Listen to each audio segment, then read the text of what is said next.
is the Revisionary Podcast with your host, Juan Carlos. The Revisionary Podcast.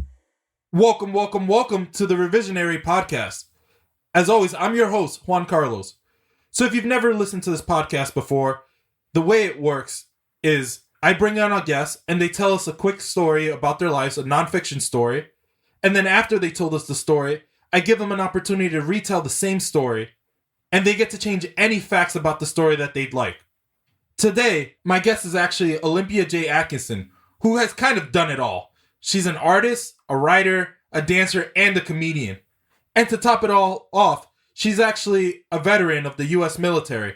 So I want to thank Olympia for her service, and I want to thank all of you veterans who are listening for all that you do to fight for our freedoms. I truly appreciate it.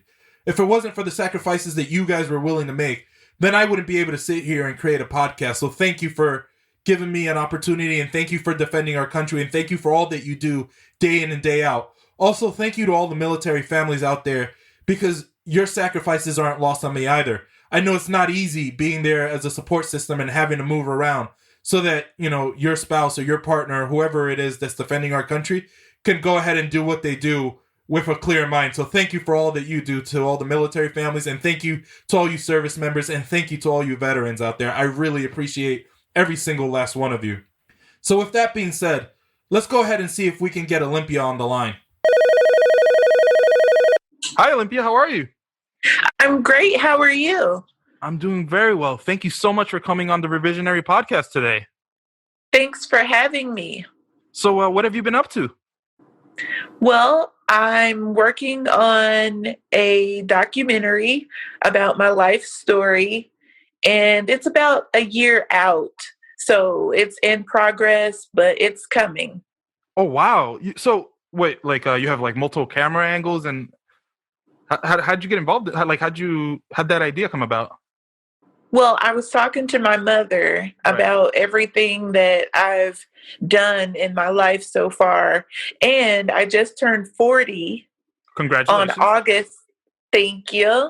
On August 8th. So I'm still celebrating, and I'm just thankful to be here. That's an impressive feat. I hope I can someday reach 40. The way things are going. Why don't we go ahead and jump right into it? I'm going to give the stage to you, and go ahead and tell us your story.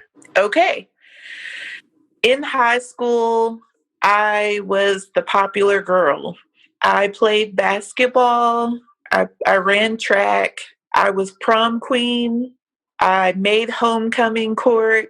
I had a really awesome experience in high school. And I am the oldest of 3 siblings. There's Carly, my sister, Bobby, my brother. And I knew early on that I wanted to be successful. I just didn't know what I would do in my life.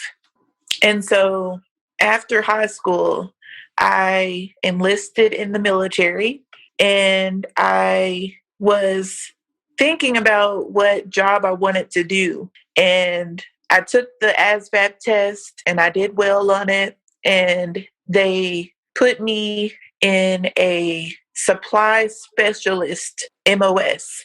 I'm sorry to interrupt you. Just for those who are listening who may not know what the ASVAB is, could you explain what that is a little bit? Sure. It's the military entrance exam. Okay. And it determines your job? Yes. Okay. And is that what MOS is? Does that stand for job? Yes, military occupational specialty. Got it. Okay, I understand. And so I became a supply specialist, and I had a recruiter come to my house and meet my parents and met my family, and I was scheduled for basic training and advanced individual training.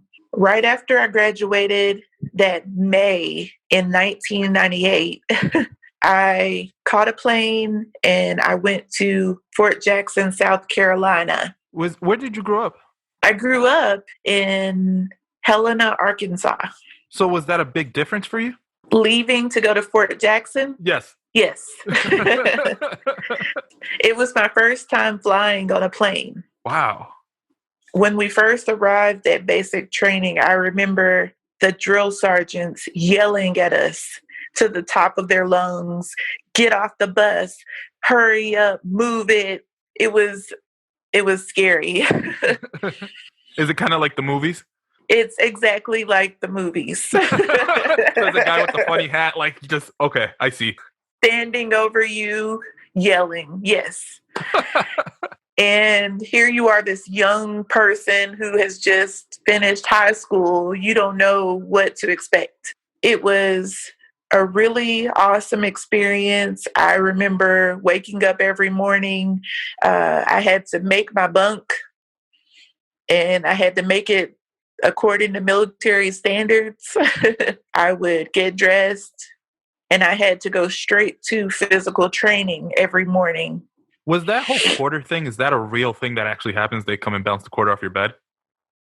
Yes. Oh. It's true.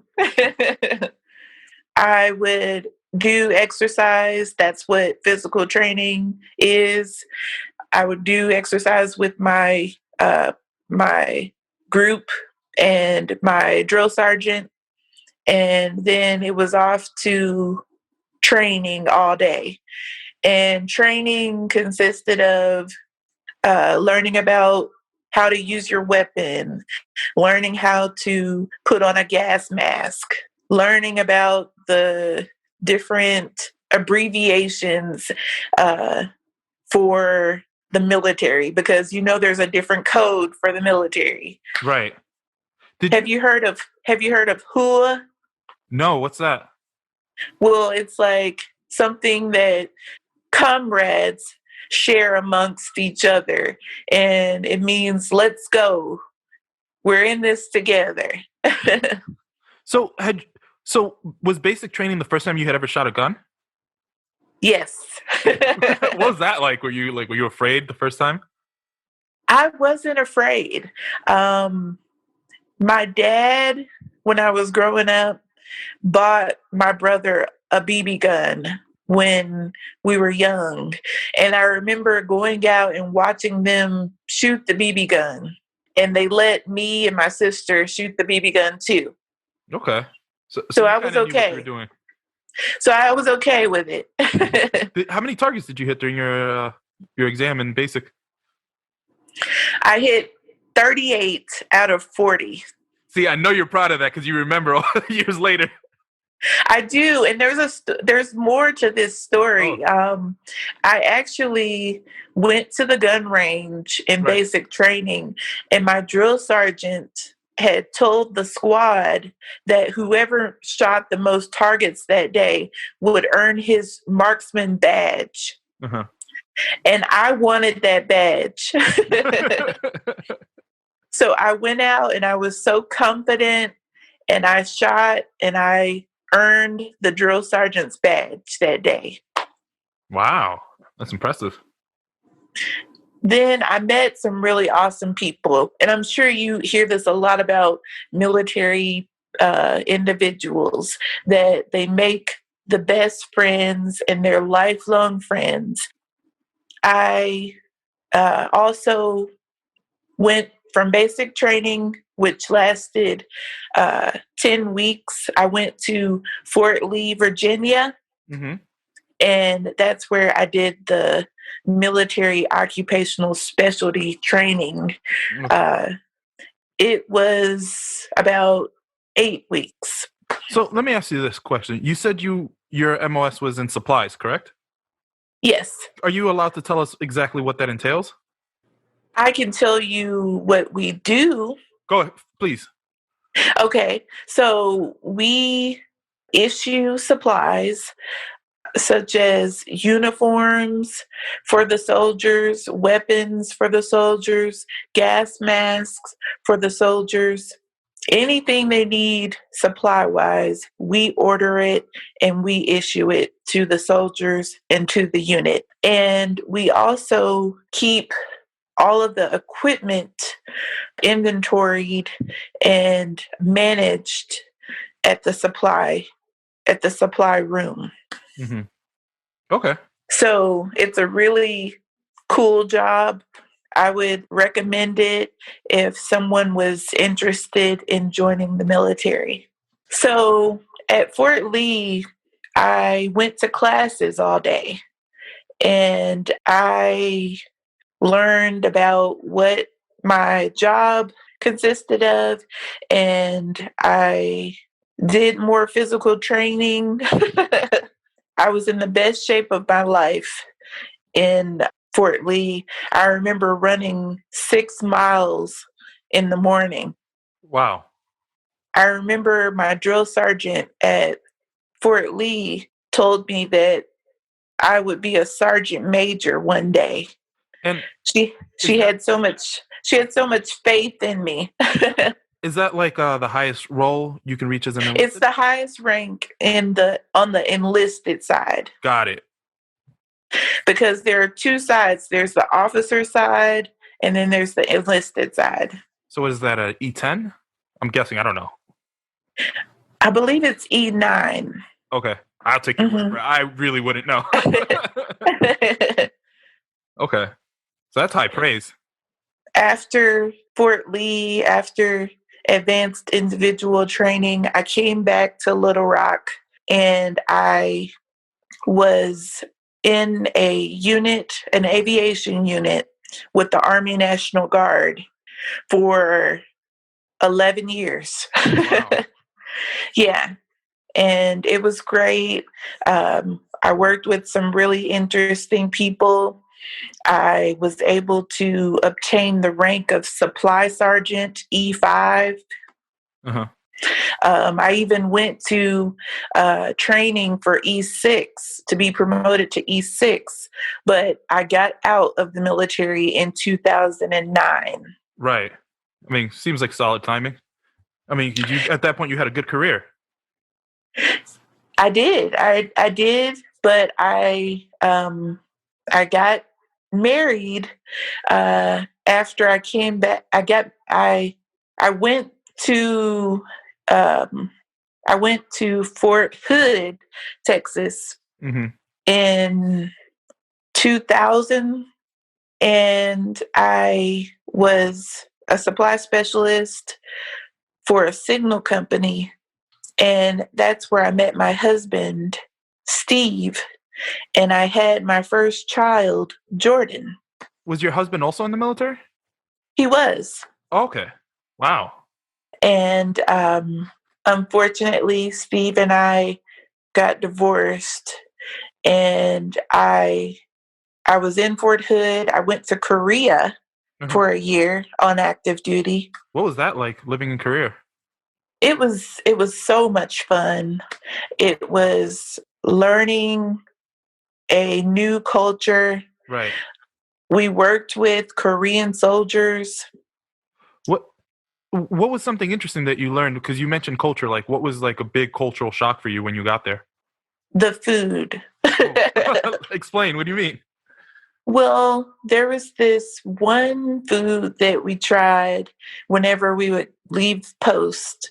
It was called yakimandu. Okay. And it tasted like dumplings. Uh-huh.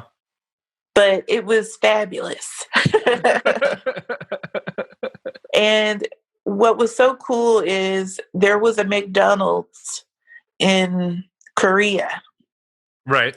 And we were missing American food. So we were always at McDonald's. You mean to tell me y'all wanted to see the world and ate cheeseburgers and french fries? Yes. Oh, no. I would shop a lot in Korea. The prices were really low. You could buy a blanket for a mink blanket for $25. Okay, sounds fancy. Oh, it was fancy. I bought several for my sister, my brother, and my mom. Right. And I mailed them back to the United States. Mm-hmm. So I stayed in Korea for a year. I made some more awesome friends, and I'm still friends with the people from Korea today. As a soldier, like, what was your experience in Korea? Because I've heard from people who weren't soldiers that lived in Korea that sometimes they saw that my friends was telling me that they put up curfews for the soldiers. Is that true? It is true. We were an hour away from the demilitarized zone Right. where North Korea is. And so sometimes they would be afraid that there would be an attack from North Korea and they would shut down the post. And we had a curfew to be in our barracks. Really?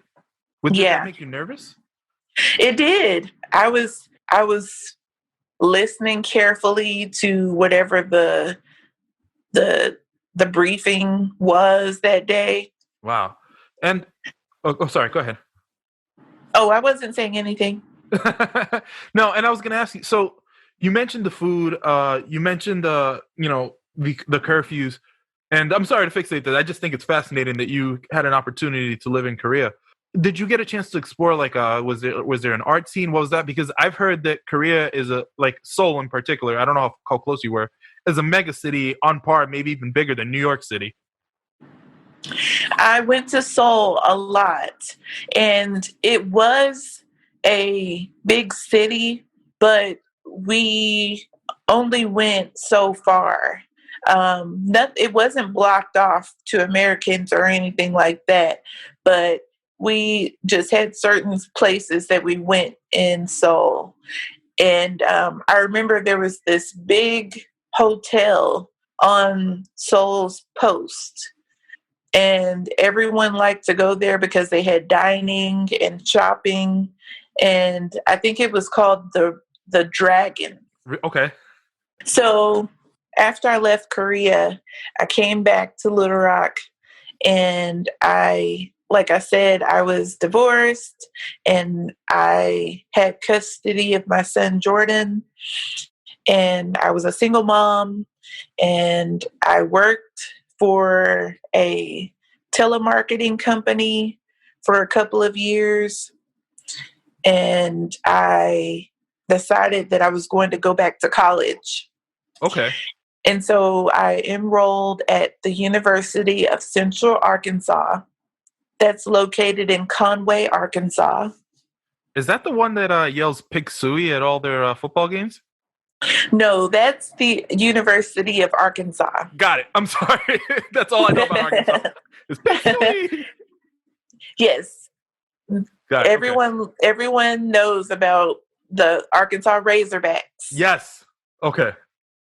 So we were the Bears at UCA, at the University of Central Arkansas.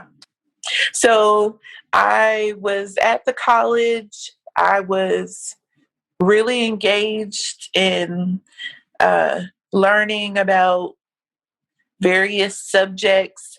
My major was communication and my minor was sociology.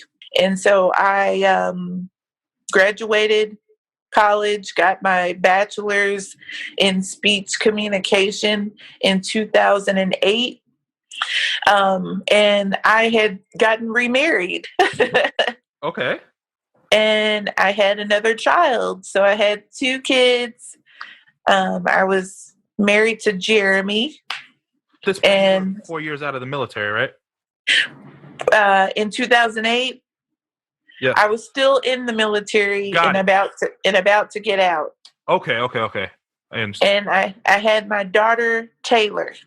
Mm-hmm. So things were great. Life was great.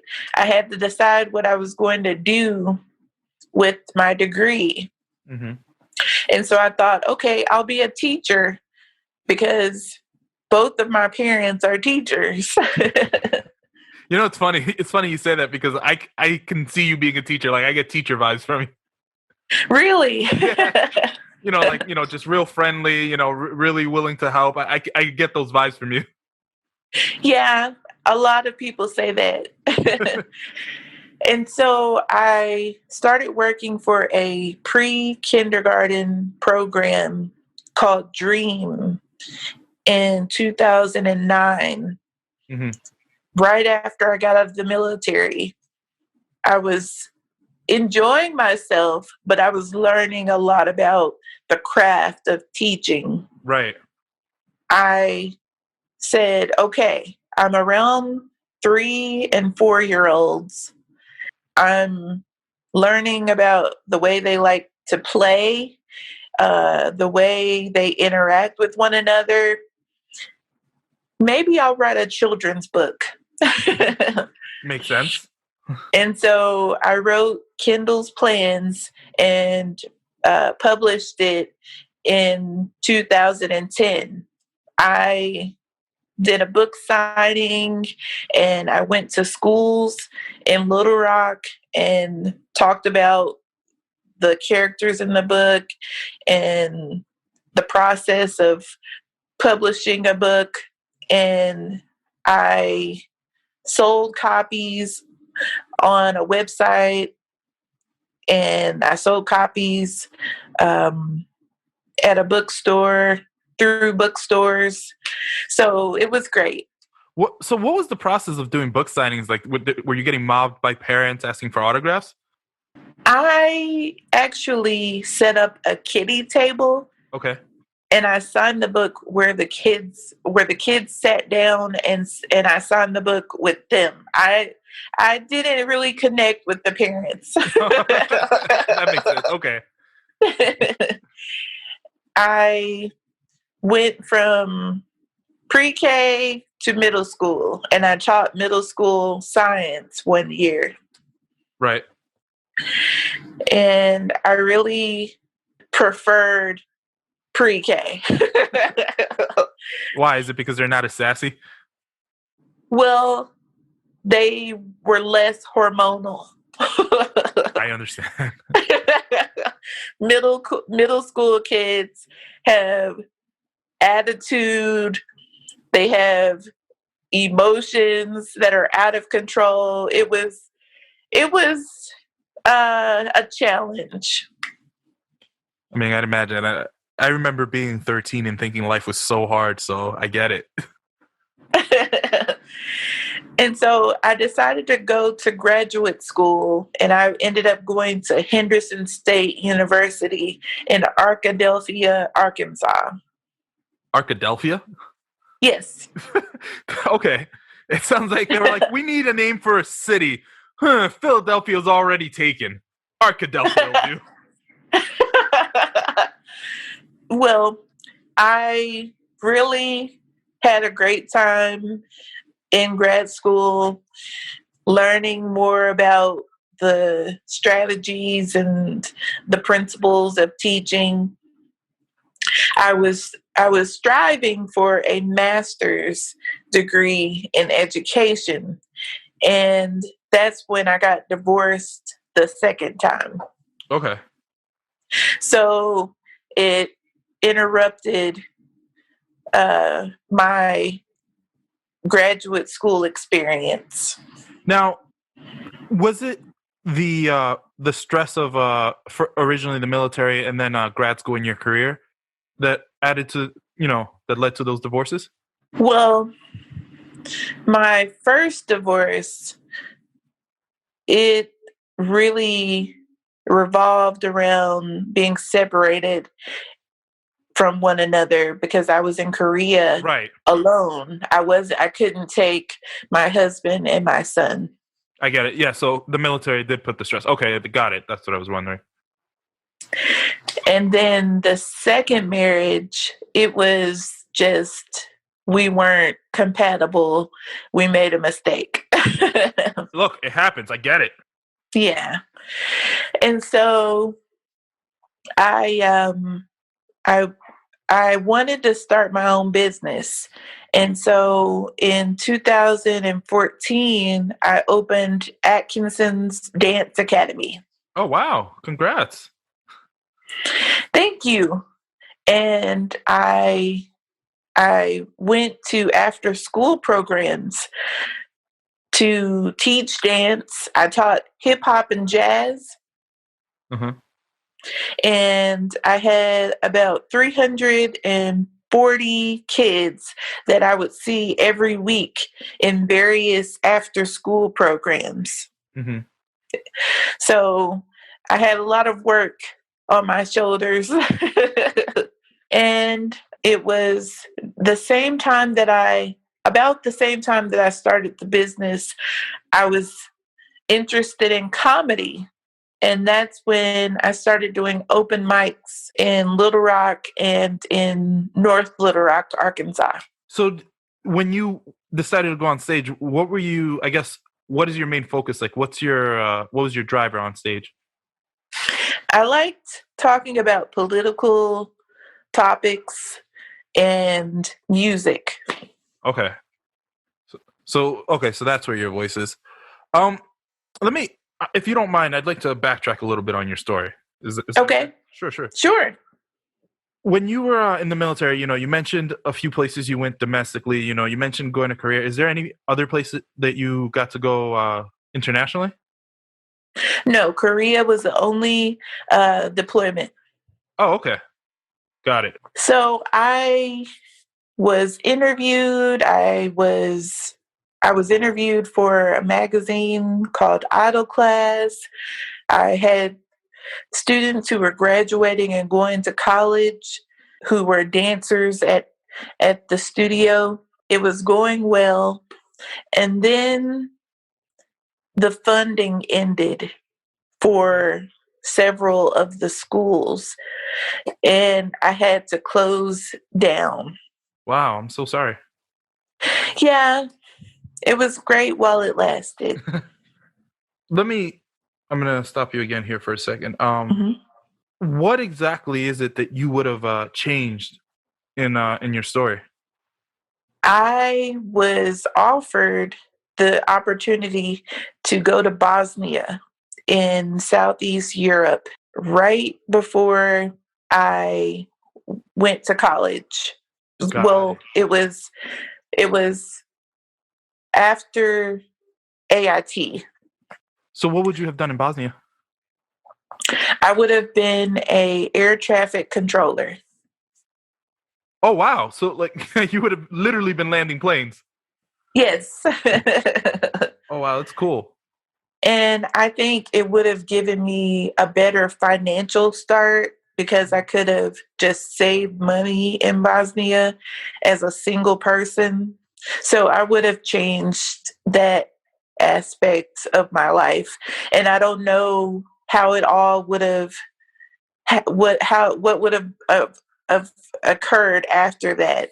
Just so I might have missed this. What was so why did you go to college as opposed to Bosnia? Well, I had always wanted to go to college. Right. I remember growing up, my mom took me to do a visit at the University of Georgia in Athens, Georgia. Right. And I knew that I wanted to have a quality education. Got it. So okay, and so that was the reason for not going to Bosnia. Okay, I understand.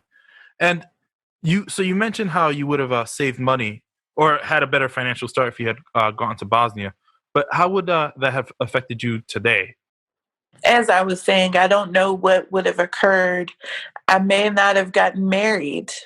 Okay. I may not have had my son Jordan. Right. And today Jordan is a freshman in college at my alma mater, the University of Central Arkansas. Congratulations. Thank you. And I'm so proud of him. He's an amazing kid. And my daughter, she's an A student in the town that we live in now, Maumelle, Arkansas. Okay, hold on.